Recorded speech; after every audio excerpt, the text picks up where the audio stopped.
Hey everybody, welcome to our next episode of Two Dads, One Car. This is the finale, right? This is the very last episode because my wife is getting pretty close to giving labor. I'm really hoping she doesn't give labor right now, otherwise we are screwed.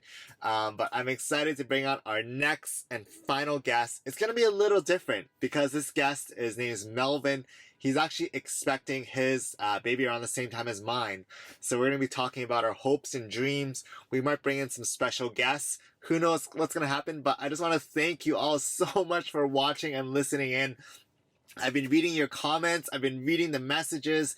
It really warms my heart because people are listening and watching. So it's great to know that this kind of content is valuable. And stay tuned. This is our finale for season 1. Season 2 is going to be next, and that's going to capture the next phase of the fatherhood journey. So I'm going to go pick up my friend Melvin right now. I think he's waiting for me outside. So we'll do a little loop around and bring him in the car. Hello, Hey, friend. Steven. Hello. How are you doing? Good. How are Ready? you? Yeah. Yeah? Thanks for getting this Tesla door for me because I don't really like Tesla doors. If Tesla doors were like, they say there's a door of opportunity everywhere. If those were Tesla doors, then we have no opportunity. Well, welcome to... I'm going to make this finale episode now, Melvin. Okay. Like, this is going to be the finale, the last one. Yeah. And I did a brief intro to you earlier on. Maybe you could just introduce yourself and your fatherhood history so far. Okay. That's going to be short. So my name is Melvin, and I'm expecting my first kid in about a month, give or take a week, maybe. And this will be my first child. It's also the first child in my family, sort of. So my brother doesn't have a child, and on my partner's side, their parents do not have any other kids or any other grandkids or anything like that. So yeah, big responsibilities on this one kid. Wow, I didn't know it was first on both sides. Yeah. Oh my gosh. It's just the first, yeah. It's like no other kid in my family network in Canada at all. I have some cousins who have kids Yeah. in other countries, but yeah. Oh my gosh. First one to enter this new generation in my family. Yeah, it's gonna be it's so perfect that we're capping off on this episode because I think I've done it about 9 leading up to today. Yeah, And okay. then today is like, just reflections on you and I just going through this journey together because both our wives are very good friends from business school. Yeah. And I've known Melvin like way back when my wife and I started dating. Not you and I started dating, but when my wife and I started Good, dating. you clarified it. Yeah. But man, you come from such a fascinating background, and I'd be remiss to not even talk about it in the podcast. So, how did you and your wife meet? Like, what are your cultural backgrounds? Like, fill me in on that. Okay. It could be a bit boring because we both met in a library of all places. Yeah. How'd you pick her up in a library? I was cunning, I guess. Yeah. So we both went to UBC here, which is quite popular to maybe your audience. They're probably aware of it. And one of my mutual friends with Sveta introduced us. And then I remember looking at her and I was like, oh, okay, I kind of like this girl. And I don't think she liked me because I make terrible first impressions. But I just she was asking me, oh, where are you from? What's your name? And I just told her that, oh, I'll let you know the next time we meet. And then afterwards, she was just sitting and studying, and I saw her from across the room. Yeah. And I was studying on my own for an exam too, but I've just packed my bags and I switched to where she was sitting. And I initiated a conversation. I asked her, where do you think I'm from? Because you were asking me last time. So I followed up from the first time we communicated. Oh, wow. Okay, good stuff. And she took like half an hour to guess where I'm from. So where I'm from is Fiji. It's like a remote, small country in the Pacific Ocean. And I moved there about 15 years ago. And where my partner Sveta is from, she's from Bulgaria, which is east of Europe. So we're already from very different countries, different continents, really far from each other. And we met here in Canada, and now we're expecting a baby in a couple of weeks. That's amazing. Yeah. And also the two of you traveled around the world and worked in different places too. Yeah. We took 2 years off from our work. It wasn't like we weren't burnt out or depressed or anything like that. It was just a timing. We calculated we're better off traveling when we're younger than opposed to 60 plus, 65 plus, when you travel differently, right? Like you're not as physically able to carry heavy backpacks around, let's say. Mhm. So we took 2 years off. We traveled across Europe, a bit in the Middle Eastern areas, a lot in the South Asian areas, so like India, Sri Lanka, Thailand. And we also spent quite a bit of time in Australia just working in a restaurant and earning some money to continue our travels. But then we came back to Canada after 2 years. And before your travels, I know Yeah. the two of you are both in accounting here, so you're one of the most well-traveled and most fascinating accountants that I know. I don't know. Accountants, it's the profession has evolved a lot over the decades. So before it was strictly bookkeeping, Yeah. but now accountants support organizational decisions a lot. Like they're at the table making those big decisions for the organization. So I've liked how the profession has evolved.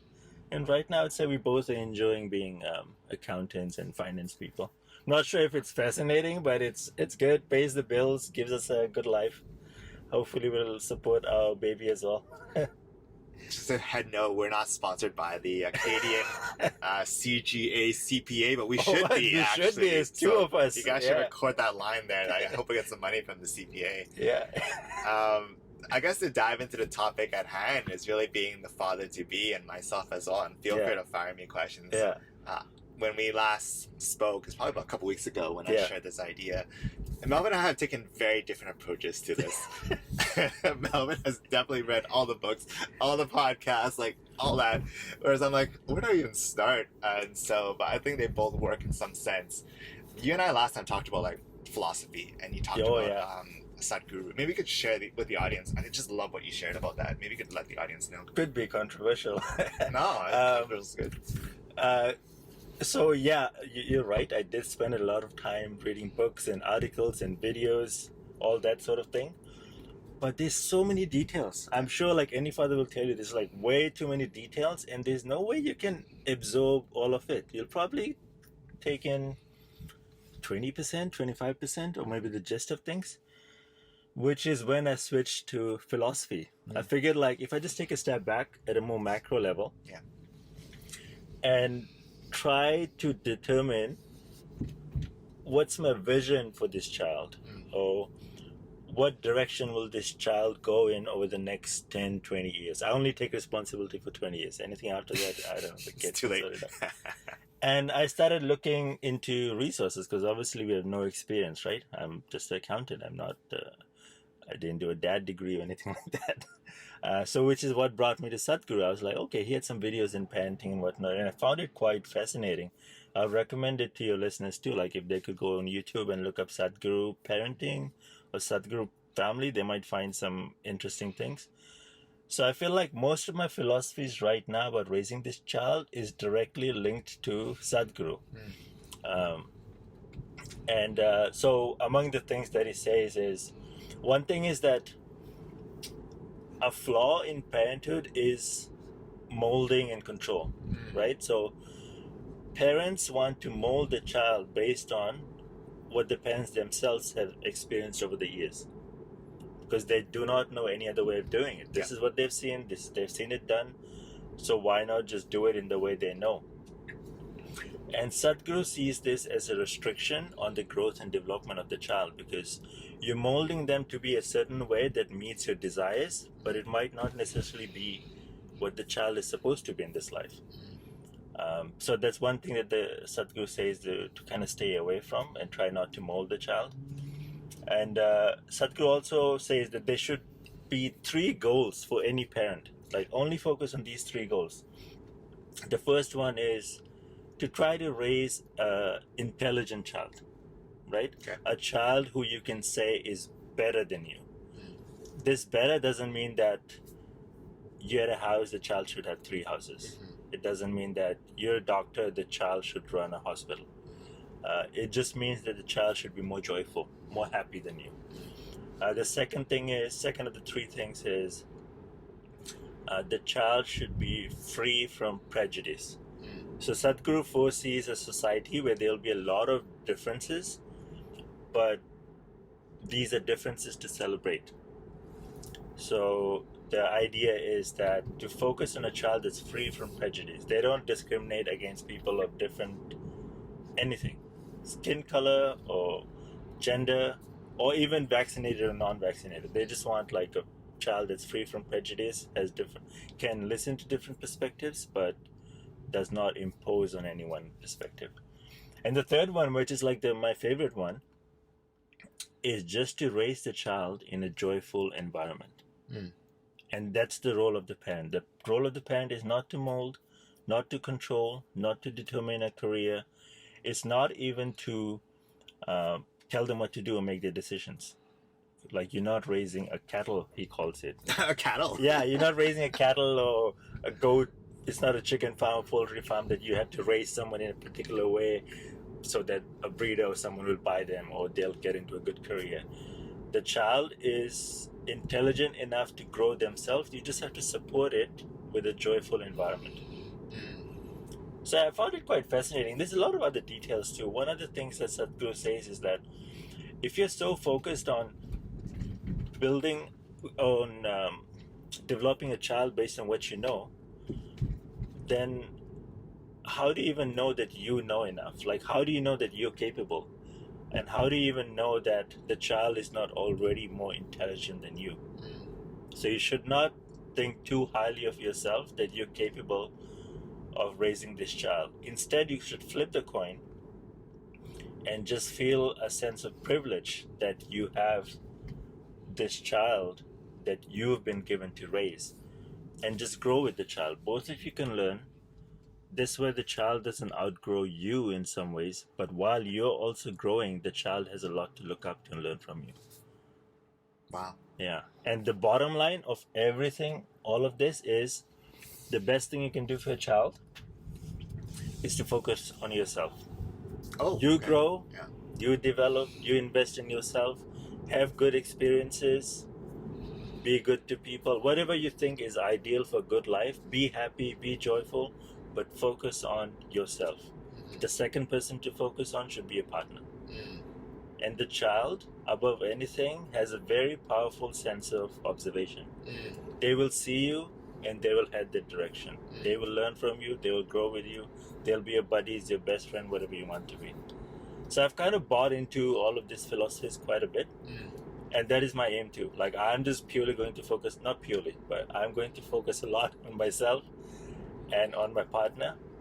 The child, as long as I keep her free from any harm and drugs and kidnapping and change diapers and stuff like that, I can do, but I won't invest to the point of trying to control and mold my child to be a certain way or to make each and every decision for her.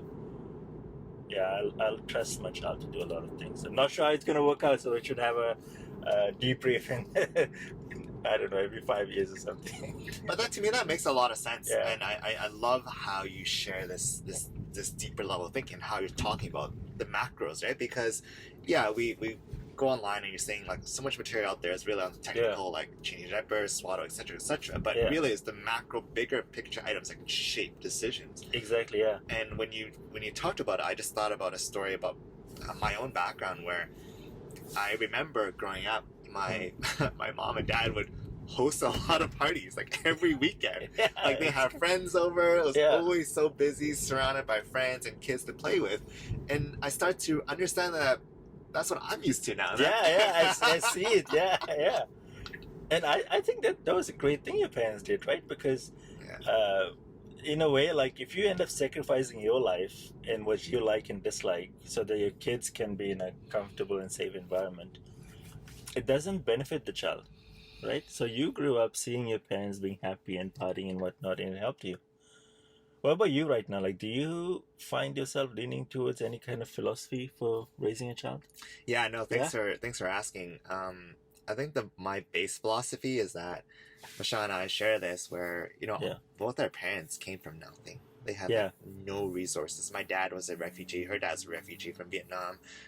They literally had nothing, and they made it work. So they made it work. So I take solace in that. But more importantly, I think the second part I'm thinking is really on the importance of having good influence in relationships. Yeah. So, for example, like, sorry, Dad, I actually didn't listen to you very much because anytime he says something, I just have this visceral like reaction. Like, Yeah. Ugh, I don't believe it.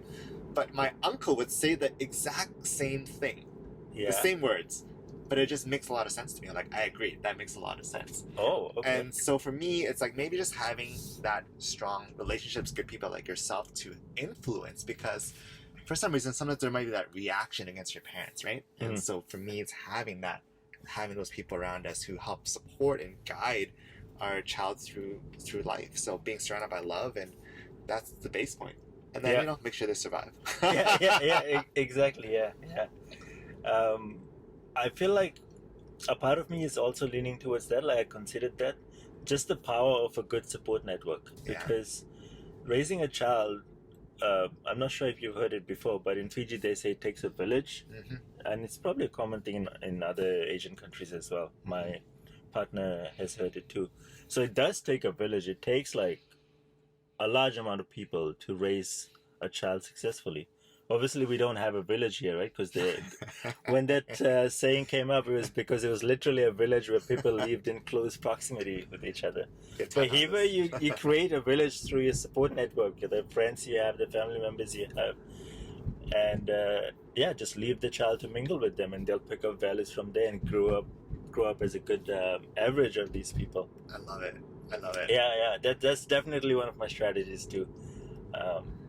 Yeah. What are you most excited about?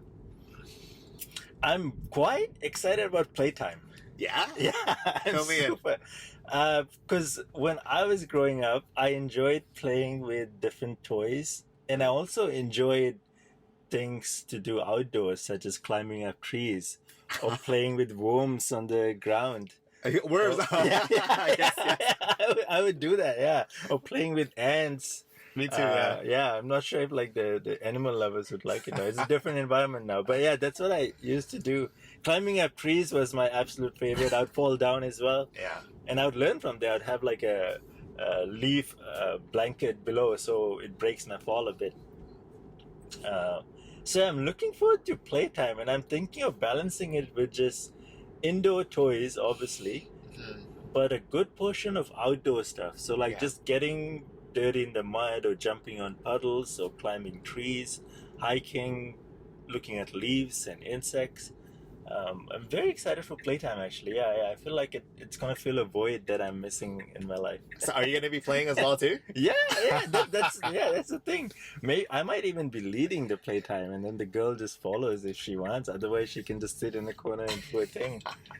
But I'm excited for this excuse to participate in Playtime. Yeah.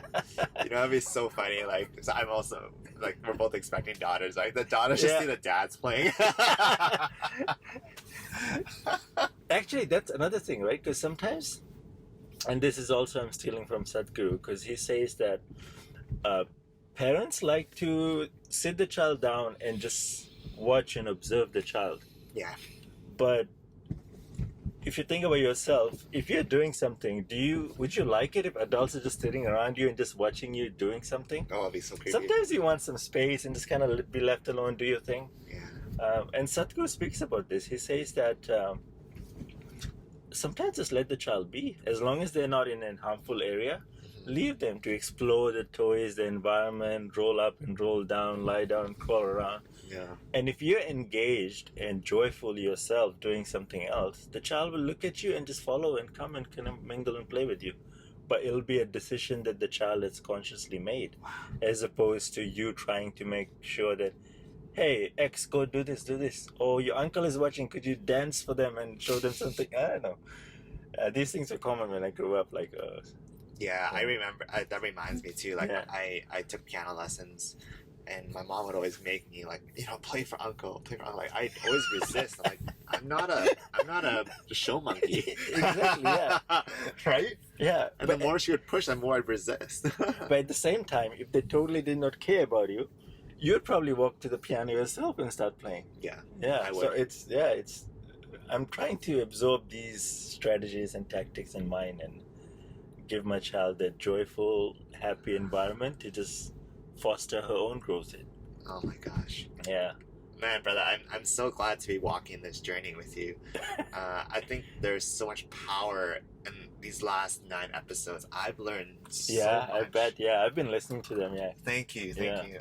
I've thoroughly enjoyed every single one of them because the whole purpose was first to reconnect with friends, Yeah. but also understand the deeper meaning, right? Yeah. The broader thinking. Because, one of the things that I gleaned was really the power of identity, right? You touched upon it earlier on, and Satguru talks about it. When you lose your own identity, that affects the way you approach with your wife and also with your kid, and it doesn't help anybody. Exactly. Yeah. Yeah. And the thing with like our wives and kids, especially, they continuously need someone to look up to. Yeah. And you can also look up to your wife too, right? It goes vice versa, but especially for the kid. But if you lose your identity, if you lose your own self-growth and development and progression in life, at some point the child will have very little to look up to. And this is when they venture off to outside influences, and hopefully they find good influences. But if you maintain that growth, then the child always has this person to look up to. Yeah. And even now, I feel like I'm already starting to change my mannerism, because I'm thinking, okay, if I was 3-4 years old and I'm looking at myself, Yeah. would I like what I'm looking? Or would I want my 5-year-old to follow what I'm doing right now as an adult? Wow. So even my body language, how I'm sitting, I'm changing it a bit. So if the child wants to model that, it's there for them. Wow. Wow. So it's these kind of things, I love the it. things that you hardly focus on, the unsaid, kind of plays a big role. Wow. Well, this is such a great segue because we're going to bring in some special guests, aren't we? Yeah, we are. Yeah. So hang tight. We're going to cut to the second part of the episode. We're going to bring in some special guests to shed some expert light as well on kind of what we just said here. So let's see if they're available. All right, we're back. Our special guests are coming in the car. We'll introduce you when they come in. Hello. Oh, hello there. Tesla door. Oh, she got it. She got it. Oh, hello there. Hello she there. knows how to operate. Did you not? Steven opened it for me, so I was quite grateful for that. Exactly. Hello, guys. Welcome to the car. Thank you. This Thank you is for now- having us. This is now 2 dads, 2 moms in a car. Maybe we'll do some introductions. So in the far back, we'll start here. Name and kind of your motherhood history. My motherhood history. Hi, my name is Michelle. I am Stephen's wife and soon-to-be baby mama of currently 38 weeks pregnant. It might be tonight. Hi, I'm Sveta and I'm Melvin's partner and I'm first-time mama as well. 36 weeks this week. Wow. Exciting stuff, guys. And you know what I learned earlier is that Melvin picked you up in a library. I didn't know He that. did. Yeah. Sauter library is a good spot to be. So both our wives met in business school at UBC, and I was sharing this funny story about it. That's amazing. I mean, I picked up Michelle at a Starbucks, which is I guess not as confined as a library, but it's a great strategy.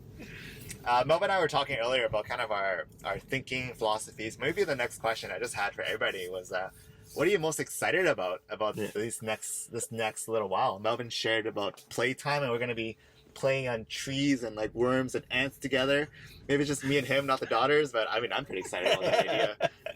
But what are you excited about for the next little bit? Oh, I haven't thought about this. You have time now. No, in terms of being excited, just about everything. I don't know. I haven't put a lot of thought into what it's going to look like, but I just know that everything's going to be okay. We have a very loving support network. Besides Stephen and I, we have our parents, the baby's aunts and uncles, a whole community. So in that way, I know the baby's really set up for success. So I'm excited for that. Amazing. That's a great answer. Sveta? I think personally I'm excited for playtime as well, or just spending time cuddling with baby and looking at her, and play dates with Michelle and with you, Stephen. Sounds like me and Melvin will be playing, and Yeah. I guess I didn't share what I'm excited about. Yeah. What are you excited about? I'm excited about to see kind of how the baby develops, like the Yeah. personality. Is it gonna be a hyperactive baby who's jumping around, or one who's a little more mellow? But more importantly, I want to know if the baby has any musical talent. Musical talent. I mean, like you said earlier, I'm not supposed to impose, my. Yeah, exactly. My Yeah, maybe level. she has some other talent. She's going to be an athlete. Yeah, She Yeah. can teach you things. she Yeah. probably can. Exactly, she can teach me things. I think her tennis skills will be better than yours one day. Very quickly. Love it. Actually, I'm pretty excited about like this first couple months. Not in the long term, it's playtime. The first couple months, I'm pretty excited about Sveta's recovery journey, even more than the baby, because I think the baby, one way or another, will get a lot of attention from the grandparents, my brother, and everybody. It'll sort itself out.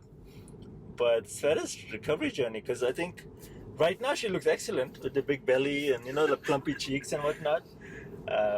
But like she always had a really good body. She had like abs and stuff. So I think I'm looking forward to supporting her recovery, and I feel like it'll be an exciting journey to see how much her body changes over a 1 year period. Yeah, Yeah. it'll motivate me to go out for a run and hike and all those things more often too. Yeah, just to support her. Are you equally as excited about your recovery journey? I think I am. I feel like we've tried to think about it quite a bit in terms of, I guess, preparing and things you can try to plan for, because you never really know exactly what's going to happen. But it will be nice. I think both of us, can go together to do things, whether it's a run or just maybe a walk for a while. I feel like there's going to be an adjustment part of it as well, where it's just like, well, my body looks different now and I'm okay with it. And I still find it beautiful, but it's going to be, I think, that would be maybe more of a challenging part of it rather than the actual let's get back into shape, which also doesn't have to happen fast, or maybe doesn't have to happen in the same shape that it have ever been. That's a good approach to it, and I'm excited to see how my body will recover. No dad bod. Check out episode 3. Yeah. I guess very last question. One theme that comes up a lot during these last 9 episodes is really on this is gonna be juicy. Really on the interaction effect of a baby on the relationship and on the partnership with your significant other. One thing I learned from Alex Chang, one of the episodes, is to really pamper your wife as much as possible leading up to the birth of the baby. But Good job, Alex. Okay. there you go. But I guess we've all seen situations where other couples or other friends, when the baby comes in, the relationship is fringy. So, Yeah. I mean, what are our respective intents when it comes to that? I'm putting them on the spot. Who wants to go first? So for me, I think it's pretty clear in my head. I think I touched upon it a bit before as well, that my priority would be the mother. So the kid, I think if I maintain my good, positive, joyful, happy relationship with my partner, this sets a good example for the kid too. That the parents gets along, the parents are happy. It'll create the atmosphere of happiness for the kid as well. And the only way I can do that is if my partner and I have a good relationship. So I intend to focus on it in all the ways. Go out on a date, go out for exercise, just hang out. Maybe have skin to skin with the wife more than the baby. Yeah, those kind of things. Yes, no one Those talks kind of about that. things. Yeah. So I intend to I'm willing to compromise the traditional way of looking at raising a child at the beginning in the interest of looking more after my partner. And I feel like in the long run, the kid will benefit from that. Amazing. Yeah, maybe it's a bit controversial approach, but Yeah. yeah. Sarah?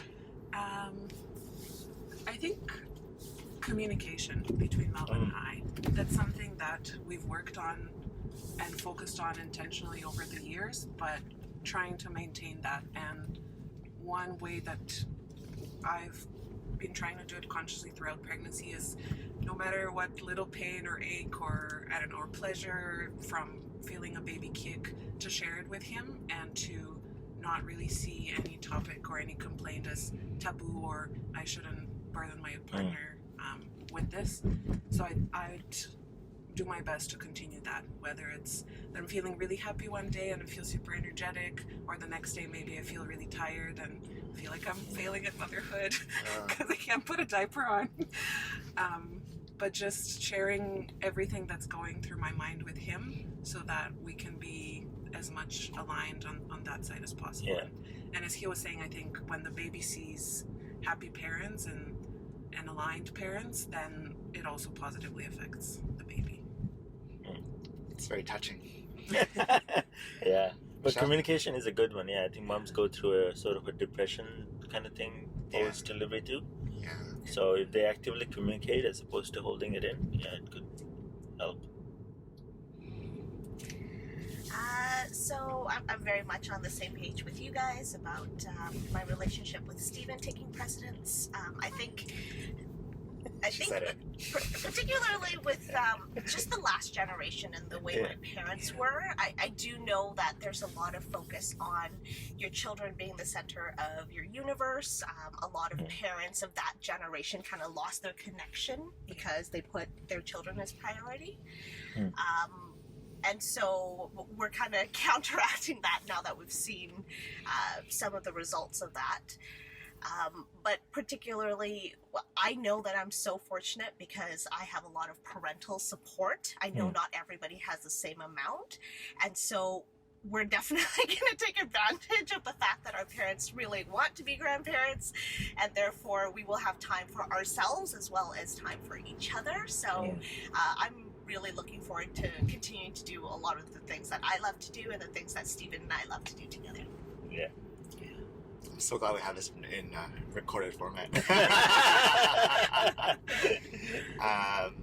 And just for me to end it off, you know, I think for me to maintain the relationship, it's really keeping it in mind what I call transition time. And Michelle and I talk about it, like being okay and aware that there is going to be a transition time, right? Anytime you move to a new city, a new house, new place, there is that time we're trying to figure it out.